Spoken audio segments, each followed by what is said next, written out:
kaluore kod midhiero mar pio ula manobiro kaluore kod koth mapeka mosebedo kachue e pacho kae. Penjo en odiochieng' ma kawuono nyakwara Mugi Ajwang' bende kaw thuolo mari mar mondo mi ipidh yien kaka yorno mar kedo kod lokruok chal mar kor lwasi kose nang'o. Kata kamano itudori kodwa e weche manyien mag ang'ich welo otieno ma kawuono inyiswa ka ni pidho yien kata oyo. Waiko ni mathoth e weche manyien mag ang'ich welo to magi e thuond weche ma wamiyo pek. Today is a very important day. We are doing two things that are very important while we think and remember and commiserate with those who have been victims of floods. Jatend piny otelo ne jo Kenya e odiochieng' pidho yien kosingo kaso kenge mag rito aluora. Obila ma Athi River ochako timo nonro kaluore kod nek makoch mar Sheila Odoyo jamiel mar Ohangla ka achich maduong' iwacho ni en jaode. We shall analyze each and every evidence that was submitted to this committee by all parties and make our findings in accordance with the requirements of Article 152(9) of the Constitution. Chal mar jatend migao mar pur Mithika Linturi koro ni e lwet komiti moyiedhi mar od bura tok tieko winjo neno kuom jokanyo.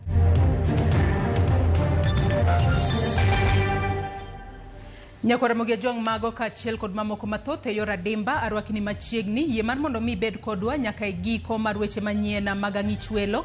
Nyinga Joyce Oduor, jaloko marwa en Wilson Ochuka. Parni nyalo loso kodwa kindikonwa kokale namba mar ote machuok 33600 mbui maro mar Facebook ibiro yudowa achiel kachiel Ramogi TV X @Ramogi TV. An bende nyalo tudri koda e Facebook page mara ibiro yuda Joyce Oduor, mbui mara mar X ibiro yuda @JoyceOduor_. Wachako kod weche mag lit kaachiel kod kuyo kama obila ma Athi River manyo achich moro mitudo kod nek mar jamiel mar Ohangla Sheila Odoyo e kar dak ma Hillview Athi River e kaunti ma Machakos.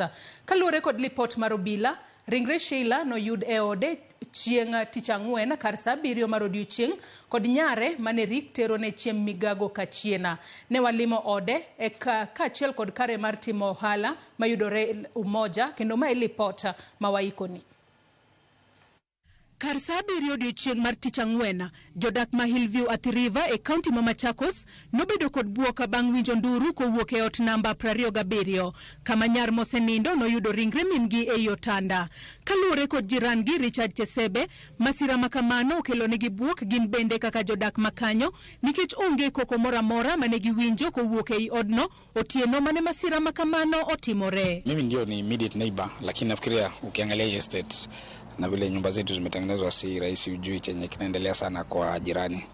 Lakini ile kitu ambayo sisi tunaweza sema ni wakati iliwadia mchana ya jana sasa saa 7 ndio watoto walianza kupiga nduru hapa kwa sababu mtoto mmoja wa Iboma alitoka nje akisema mama yao amewawa, na asubuhi walikuwa wamempelekea breakfast hakunywa. So wakati walikuwa wanampelekea lunch, na unajua kawaida wamezoea labda mama huwa analala mchana, so hawakuona kama labda kuna tashwishi yote huenda yuko hai ama hayuko hai. Sasa mambo yote ilianza kujulikana kuanzia jana saa 7. Chesebe wacho ni familia mar mosenindo Sheila Odoyo ne poko budho nyaka ne gidonj e kar dagno kendo kaluore kod chal mar ohala mane giloko thothne ne giduogo e chuny otieno kendo neno gi ne bet teka. Familia imekuja hapa muda mfupi sana na wamemaliza kama miezi 2 tangu wakuje kwenye estate, na ukiangalia nature ya kazi yao ni kwamba labda mara mingi huwa inafanyika usiku kwa sababu mchana wao huwa wako nyumbani hapa, lakini usiku unapata wako gari haiko, watoto ndio wanakuwa wako area. So inamaanisha labda wana biashara yenye wanafanya huko nje ambayo inahitaji labda majukumu ya usiku. Masira makamano Chesebe wacho ni oweyo nyithindo ang'wen ma mosenindo Sheila oweyo chien gi lit kod buok kendo ginyal kata pimo gima ne otimore. Wako kimya kuanzia jana, wako kwa huzuni, alafu pia hatuja pata ile nguvu kama watu wa estate kutaka kuingilia ndani ya affairs ya watoto. Lakini sasa kulingana na wale marafiki wachache wenye wanakuja ambao walikuwa wanafanya nao kazi, kulingana na hao wanasema wamekuwa na mambo moja mbili kwa sababu wako na biashara kule Umoja. Labda hiyo ndio imeleta hii mgogoro kiasi. Kata kamano owacho ni gin kaka jodak ma Hillview gikaw ting' mar chiwo arita ne nyithindogo e kinde ma obila dhi mbele kod timo nonro. Ile kitu ambayo tumefanya kama estate ni kuhakikisha kwamba watoto wako salama, because ni watoto wadogo ambaye wa kwanza nafikiri ndio wameingia tu university, na yule mdogo sana ni mtoto wako PP2. Tumejaribu kusanya kidogo yenye tunaweza ili kuhakikisha wamekula, wamelala vizuri, na pia tunawasiliana na police station. Bangu ke kardak ma Hillview ne wadhi achiel kachiel nyaka kardak ma Umoja kama mosenindo Sheila kod jaherane Jackson Bambo ma en achich maduong' e nek mar Sheila ne ni kod kar ohala mar Martha. Johala e alworano bende ni gilita bang' winjo masirano. Giwacho ni mosenindo Sheila kaachiel kod Jackson ne nigi gwandruok matin, kata kamano ne gin johera kendo ne gitongo na e kargino mar ohala. Hakukuwa na mvurugano kila wakati, lakini mtu akikunywa pombe unaelewanga juu jamaa BF wanawake wanakuanga wa KBF. Mimi Sheila sijamjua sana, lakini mimi nilikuwa tu namuona ananipatia kazi, ananiita, ananitumatuma hivyo. Sheila alikuwa mtu mlive sana. Alikuwa mtu mlive sana. Debi alikuwa mtu mpole sana. Alikuwa mtu mpole sana.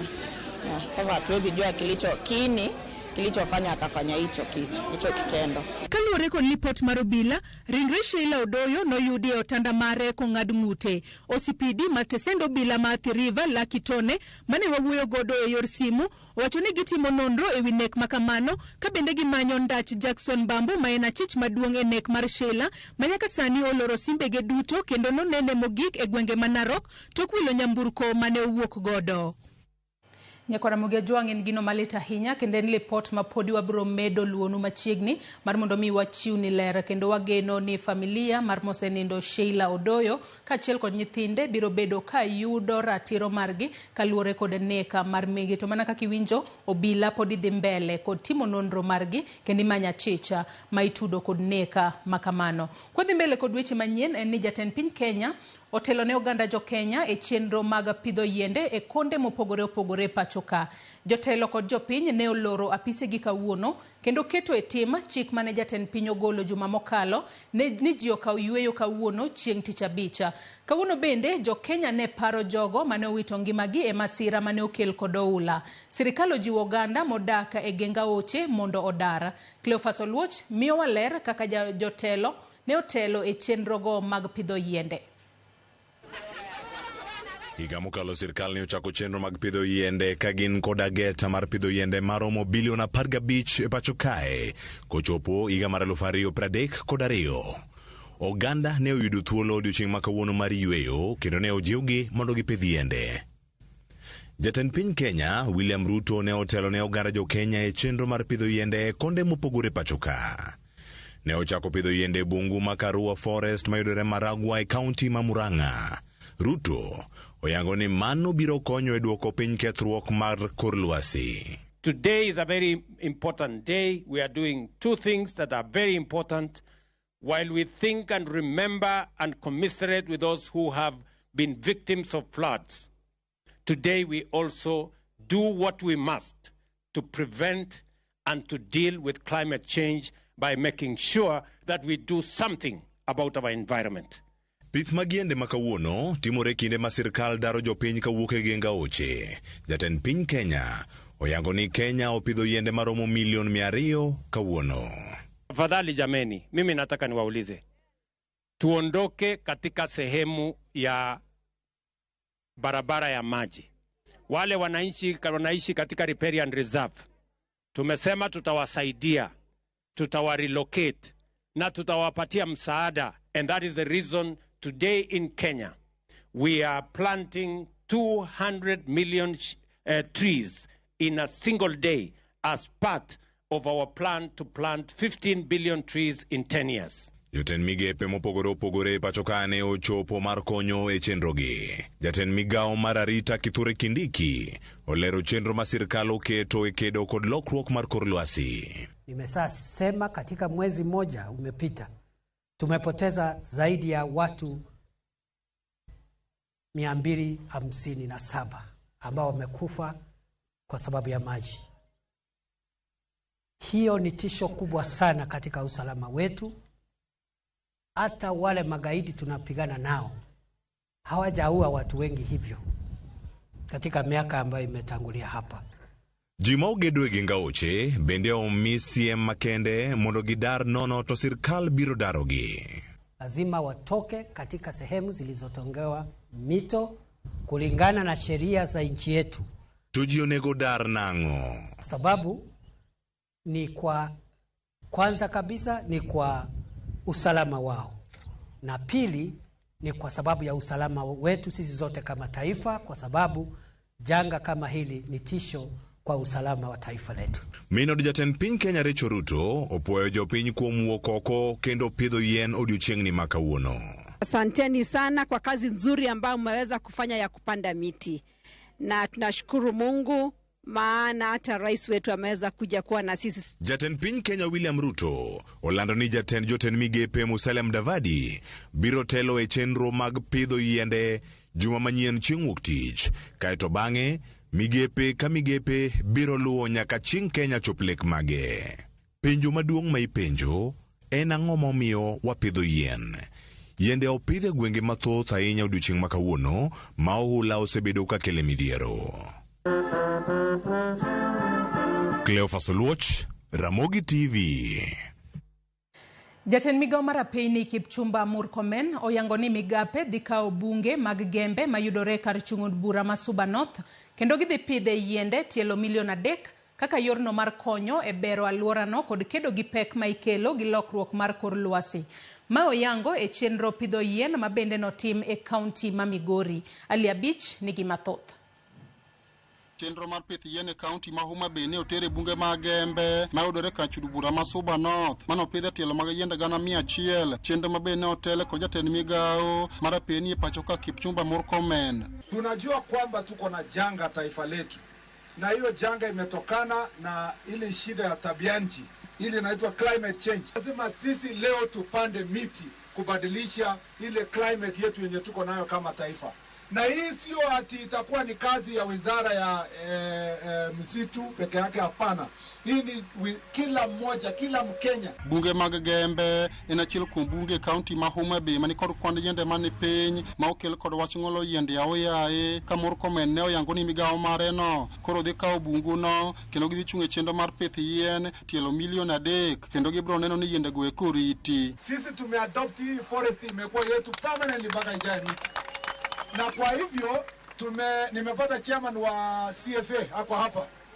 Tutakubaliana gavana na serikali kuu na nikisaidiwa pia na Ministry of Interior na PS Ray hapo hapa. Tunataka CFA ya hapa, wananchi wa hapa wenyewe wakuwe ndio wanapanda hiyo miti na watachunga mpaka ikuwe kubwa.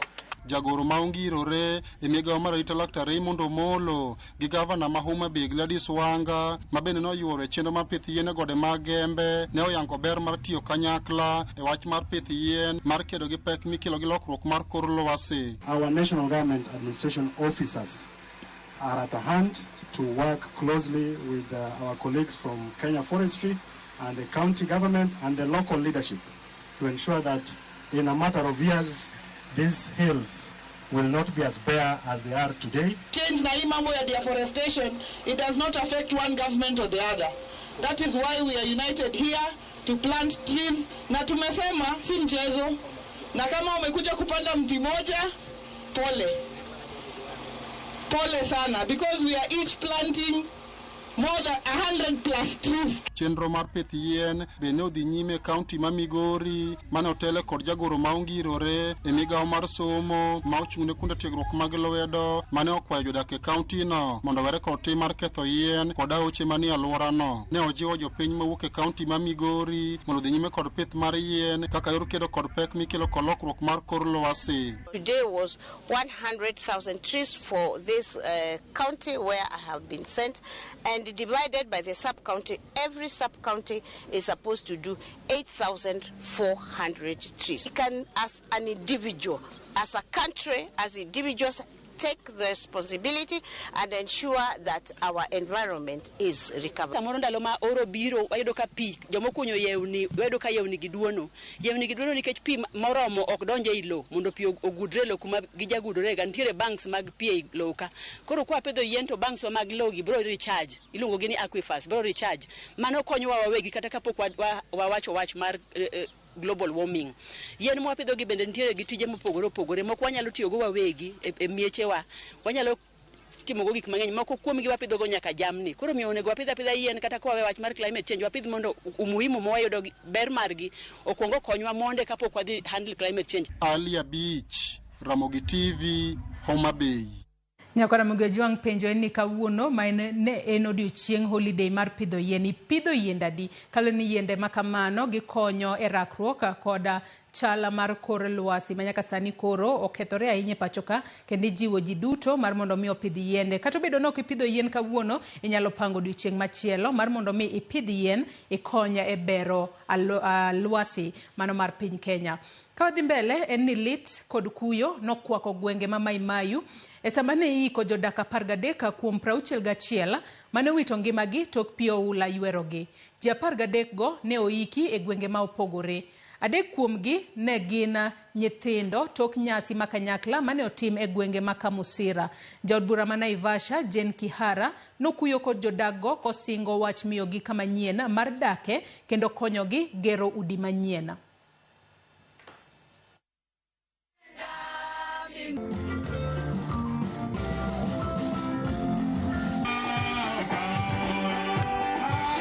Mimi nilisema tutavuja kamati kwanza, na tuseme pia sisi tuko na bahati kwa sababu tuko na mili tutazika. Najua kuna wale bado hawajapata wapendwa wao. Kwa hivyo tulisema tutavuja komiti, lakini tutaendelea. Ile kazi imebaki. Tukiwa na Mheshimiwa Kamau tutafanya. Deputy President alitupa pesa ya kuchunga wale watoto ambao wako shule walibaki ama manusura, lakini Mungu aliwasaidia. Ndio kama ofisi yangu tukasema tutawalipia school fees.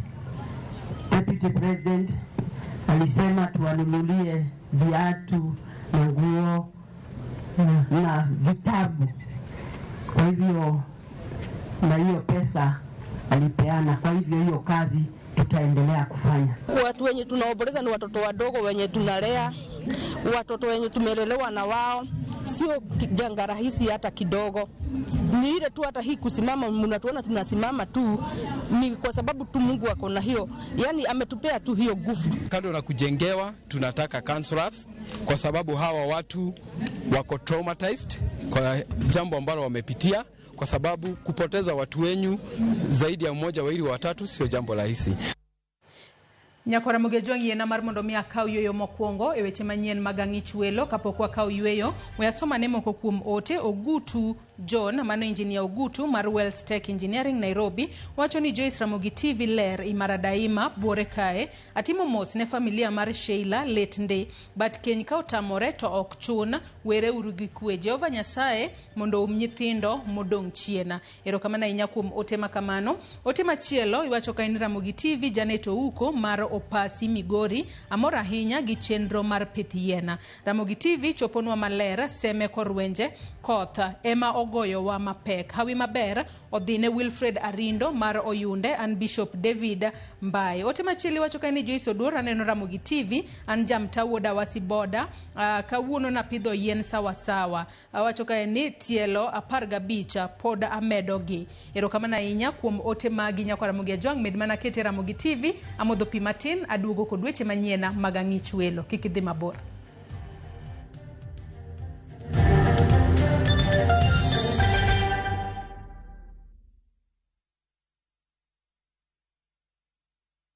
Asewacho ni nyathini toko winja to sani oseguro tiende dalani. In a world where faith, fear, sacrifice, and the complexities of father-son relationship collide. The son must choose his path and his own legacy.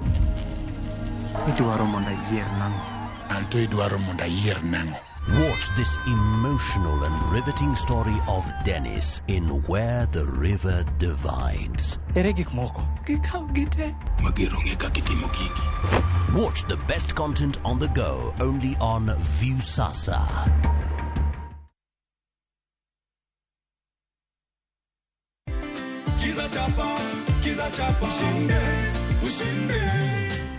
Wakati watu wanafurahia pesa zao ndani ya nyumba, wewe unakuja kuchukua 50,000. Nimechota na kijiko. Kijiko kikubwa sana. Asante. Kabisa. Umesoma majina ni yako kamili? Evans Odhiambo. Umeona? Evans Odhiambo. Pesa di? Alufu Prabich. Asante sana. Skiza chapa, ushinde.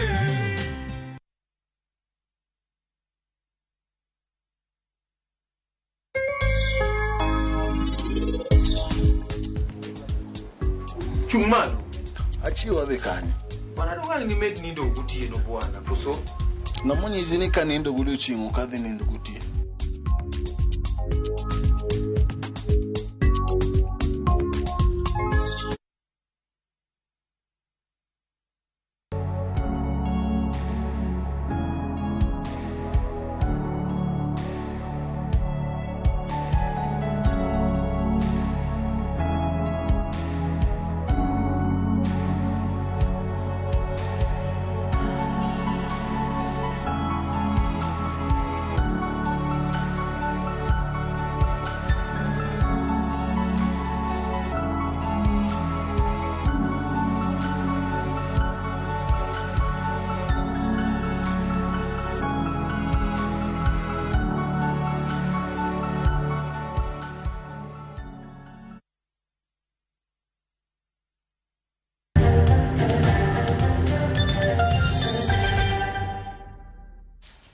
Nyakora Mugejong machiegni kendo e weche manyien magang'ich welo.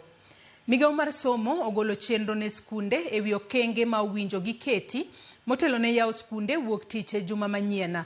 E andika kokalo e jagoro mongirore e migawo no Belio Kipsang, skunde kanyakla kod apisas mag somo e gwenge owinjo ka okenge go mar neno ni chenro mag somo oduoge wang'e. Skunde idwaro ni kik ket ohinga ne rwako nyithindo dhi mbele kod somo kaka meka uniform kod omenda mag somo, ahinya mago mag midhiero mar oula ohinyo. Skunde mag dhi gi duogo bende oranga kaka nyithindo donjo kendo wuok e skul gi lai maler ne derepe e wi ting'o jopuonjre ka japuonj nyaka bed marango chenro no. Jopuonjre madhi e skul midake idwaro ni obede yo e kind saa 12 okinyi nyaka saa 12 mamidhiambo. E wach arita jopuonjre idwaro jopuonjre omi ler e wi arita e skul moting'o gima itimo mar geng'o masira kod hinyruok.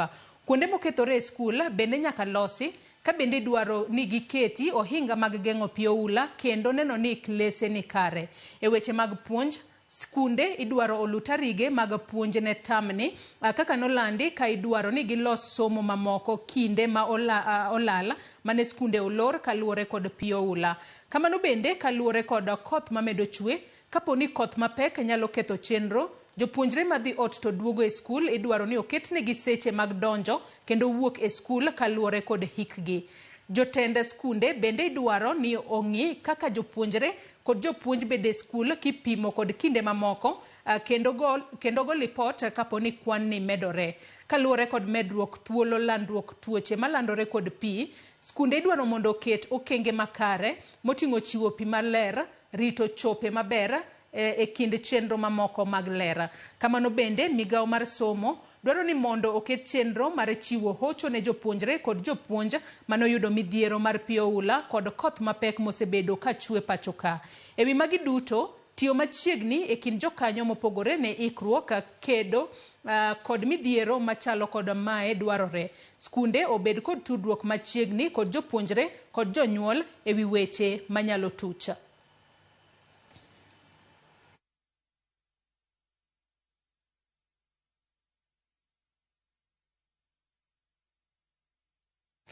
Nyakora Mugejong ageno ni winjo kanyo kenge makare ahinya moket piny mano motelo ne yawo skunde mano chieng' wuok tich mabiro bedo tarik 13 dwe mar 5 mano mahigani mane jatend piny Kenya olando mar mondo miyo yawo skunde duto mapacho kae tok kanoselorgi kuom thuolo mar jumbe 2. Kata kamano oket piny chenro makare mar neno ni nyithindo okobedo kod midhiero moramora e kinde magidok e skul. Skunde bende ang'eni biro bedo ka keto ng'ala manyime arita mag nyithindo e kinde magintiere skul. Kaudhi mbele ni okwa jopiny Kenya mondo oriwre kanyakla e kedo kod midhiero mopogore mikelo kod lokruoge chal futo mar kor lwasi kokalo kuom pidho yiende. Kaka lipota marwa Millicent Adhiambo leronwa, jopiny nokwa mondo tim mae kaka yorno mar chopo lek jatend piny William Ruto mar keto piny Kenya mamajan kokalo kuom pidho yiende bilion 15. E kaunti ma Kisumu, migawo mok mar piny owacho mong'ere kaka Trevor Ombija Foundation motelne kod jalendo mar auma e wang' jowi mar Citizen kod Ramogi. Trevor Ombija ne otelo e chenro mar pidho yien e skunde mayudore e Ward Sario ma West kod North Nyakach kamoting'o Nyong'ong'a kod Rai mane gichiwo yiende 2,000 moro ka moro.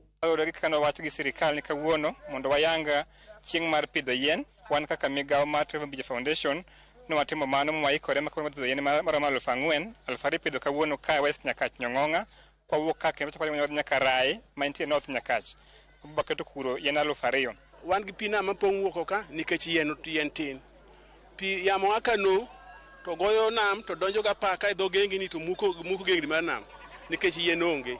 Koro ko pidh yien to gengni ma pi muko no mar nam no ok bi mukore, therefore pi mapong' wuok oko mar nam ok dhi pong'. Wadwa jiwo ji, an kaka jakom mar Flood Control Committee, wadwa jiwo ji kendo wadwa make sure ni ji opidho yien gweng'ni.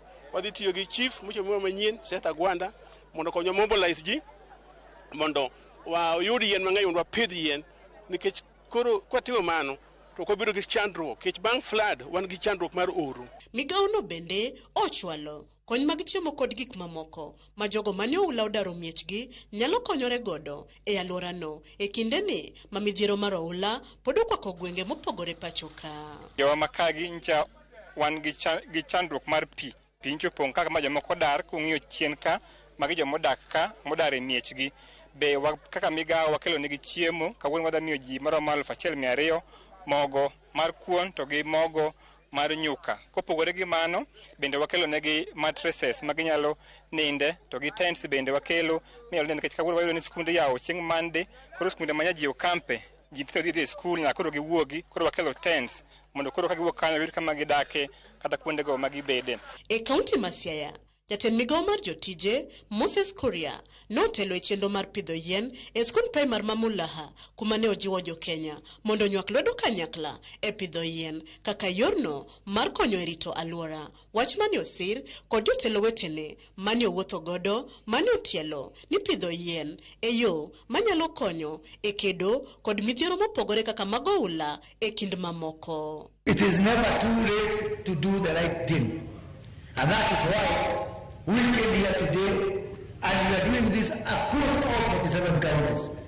Rais ako huko Murang'a, makamu wake ako huko Bomet, mawaziri wote na ma-PS wote tumeenda katika kona tofauti za Kenya hii katika hii shughuli ya kupanda miti.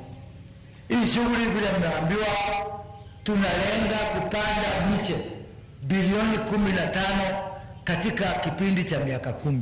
As a government, we look forward to providing the required support and leadership to ensure a success of this noble initiative, ultimately mitigating the impacts of climate change, even as we enhance our resilience to combating climate change impacts.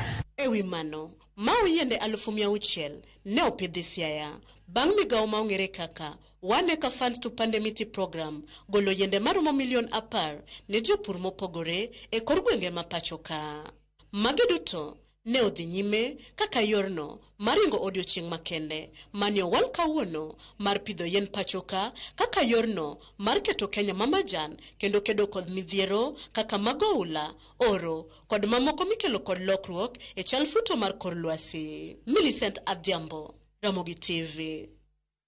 Jodak ma Mathare mane pi oula odaro e miechegi noyudo kony mag chiemo e kind mwandu mamoko kokalo e chenro choko omenda mar Saidika mar kambi mar Royal Media Services.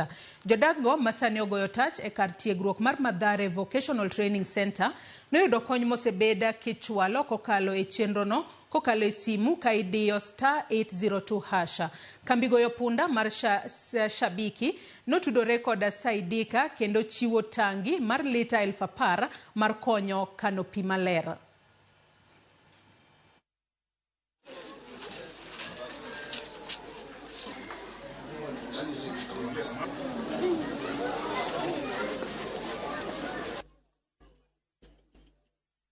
have been able to impact more than 250 lives collectively by providing them food aid and also by collaborating with other corporate institutions. We have seen the generosity of Shabiki offering the 10,000-litre tank for the effort of them collecting and harvesting water during this period, and also ensuring that the people who are being served within this region and the community have clean and safe storage water. So Chalmar jatin migao mar pur Mithika Linturi koronie lueta komiti moyiedhi mar od bura ma winjo bura mar thiche oko. Tok komiti no tieko winjo bura kawuono. Komiti no mar ji 11 motelne kod jaod bura Naomi Wako koro dhi ndiko ripot margi kendo chwalo ne od bura chieng' wuok tich e romo moyiedhi mar od bura. Jaod bura Mabumula onyiso komiti no ni Linturi nyaka dhi pacho kaluwore gi mbolea mabandia pachoka e kinde ma Linturi to podoramo ni oonge gi teko e wach mar kelo mbolea e pachoka. Chris Owino leronwa mathoth. Bang' ndalo adek mar bura mane opong' kod ywarok, buge mar hera kachiel gi lal mar okinde, komiti moyiedhi mar Naomi Wako koro dhi romo kendo ng'ado bura ewi paro mar thicho oko jatend migao mar pur Mithika Linturi. Komitino mar ji 11 dhi ndiko ripot margi ewi paro matero pacho Mithika Linturi ma itudo kod mbolea mabandia pacho kae kendo pedho ripot makamano ne od bura chieng' wuok tich juma manyien. Jakom komitino Naomi Wako osingo ni komiti mare dhi nono weche duto mane ochwal e nyimgi kendo ng'ado bura maratiro. We shall analyze each and every evidence that was submitted to this committee by all parties and make our findings in accordance with the requirements of Article 152(9) of the Constitution. Jack Wamboka kod okinde mage onyiso kweth mar Naomi Wako ni ne gipedho neno moromo mar tero dala Mithika Linturi kendo kwayo komitino mondo omi jopur mane ousnegi mbolea mabandia ratiro kuom tero pacho Mithika Linturi. As the minister stands here to try and run away from responsibility, yes, farmers were affected. Farmers who are protected by Article 46, which provides for protection of consumer rights. Yes, poor farmers. So as the committee deliberates on this, please bear in mind that farmers were affected, farmers are crying. You cannot sit here and pretend that you are not addressing the issue, whether it is substandard or fake fertilizer. The question remains, had the CS done his job and not slept on his job, we wouldn't be where we are. Okil kamaloka maduong' mar Jack Wamboka John Hamenwa okawo chung' motegno ne Mithika Linturi ema nyaka kaw ting' ewi biro mar mbolea mabandi e pacho kae kaka jatend migao mar pur. As a minister in charge of food security, and we are asking very respectfully that he must go.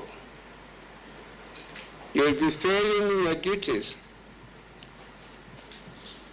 if you do not make the finding that he should go. It will be disastrous for this country to allow people to sleep on their job and we come and politicize or give excuses. Kenyans need value addition for their money. Okil kamaloka mar Mithika Linturi Mudhomi Thiankolo onyiso komitino ni bura mar thicho oko jatend migao nyaka yiengore e mise mar neno moromo ma ok weche mag awinjo. You kept hearing from the mover, from his council, that perception is enough. Because we have such a bad perception, such a bad single story about these men, we should send him to the guillotine, we should crucify him, and if we allege he has killed somebody, we don't even apply our minds. It is Linturi after all. Linturi sayo ute fwambo mapacho kae kuom lando kondiko weche mag miriambo ewiye kuom thuolo mar higni 7 mokalo kaka yo mar ketho nyinge. Mabiro e kinde mamoko kuom jokanyo mag komitino mawuok e riwruok mar Azimio odhanjo ne bura makamano e mano magiwacho ni komitino oyiengore nyakonchiel. Ponono ni thoth jokanyo mag komitino osiro paro mar golo ya pisi Mithika Linturi, jatend piny William Ruto biro teng'o lwete mogo. E komachielo, Linturi biro dhi nyime kod telo ne migao mar pur, poni thoth jokanyo mag komiti mar Naomi Wako owito oko bura makamano e report margi. E bura mokwongo mar thicho oko jatend migao e apisi e bwo katiba mar 2010, komiti moyiedhi mar od bura motelne kod jood bura Naomi Wako osingo mar chiwo report mar ratiro ne od bura chieng' wuok tich juma manyien. Chris Owino, Ramogi TV, Parliament Buildings, Nairobi. Ne en mora mokalo ne kambi mar Royal Media Services kane jalup jakom mare Gathoni Macharia opuodhi kuom dongruok e sekta mar fwambo pachoka.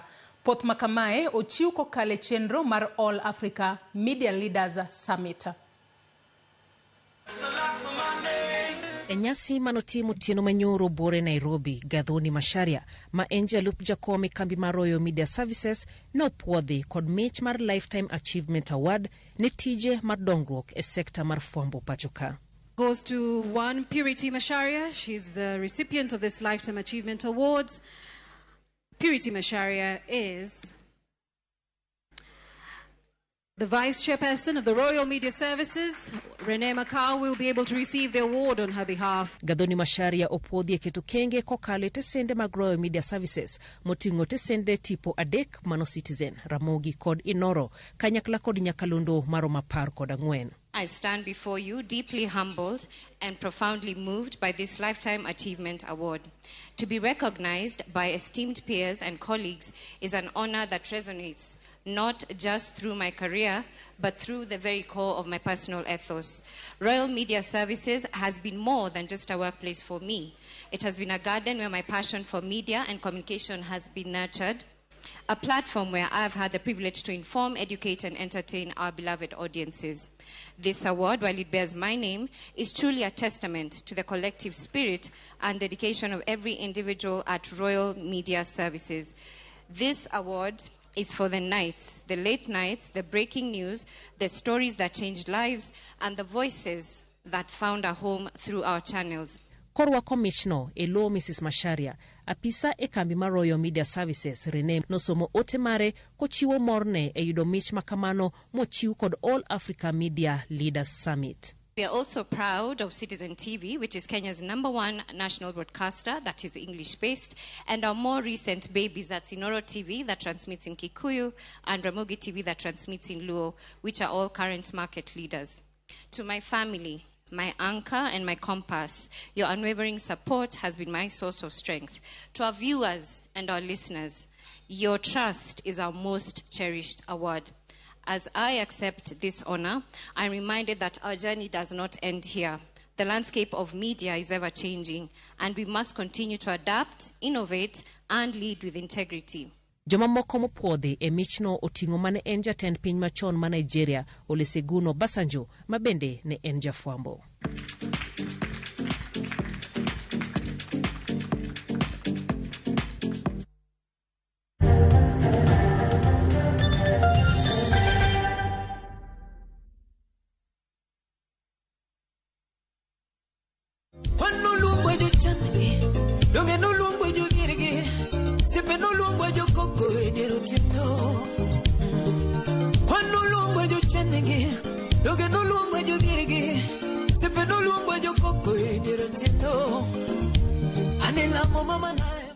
Dial *487*3# to get this song. Make the most out of the rains by storing water with Powertank. Powertanks are crafted from food-grade polyethylene, UV-stabilized and double-layered for unparalleled durability. Powertanks are backed by a 10-year limited warranty with an expected lifespan of over 30 years plus. We offer free nationwide delivery. Buy online or call 0779 000 000 to get your Powertank. Feel and chill with Powertank.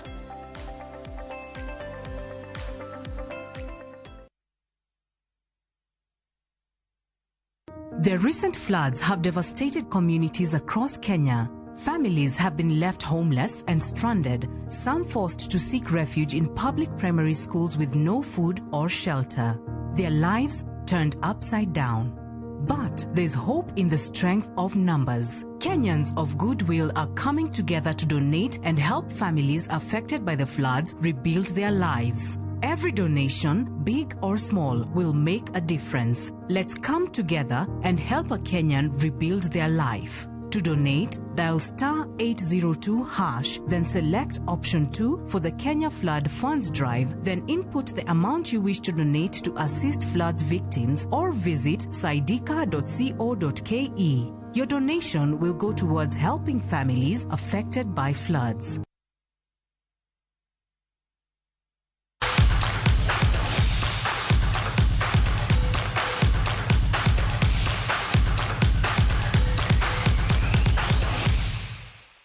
Machiegni weche tuke kama klaba mar Gor Mahia momako thuolo mokwongo e lig maduong' mar adhula biro bago tugo ne Shabana FC e alap ma Kenyatta Stadium, kaunti ma Kisumu.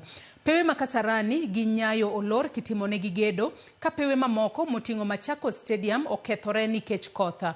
Klab mar Shabana nitiere kamaracha kendo ginyalo dok e lum ka tugo ma ibago e chuny boma ma Kisumu kama Kogalo nitiere gi johera mathoth biro bago Shabana. Gor Mahia manyo loch 3 kende e tuke 6 modong' mondo gikaw liga mar 21. Shabana komachielo dwaro point duto e tuke modong' mondo kik gidog e lum. Gimako thuolo mar 16 gi points 28 maromre gi Sofapaka ka Muhoroni nigi points 26.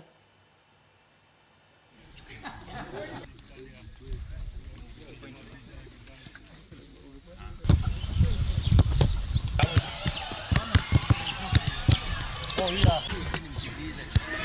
Control.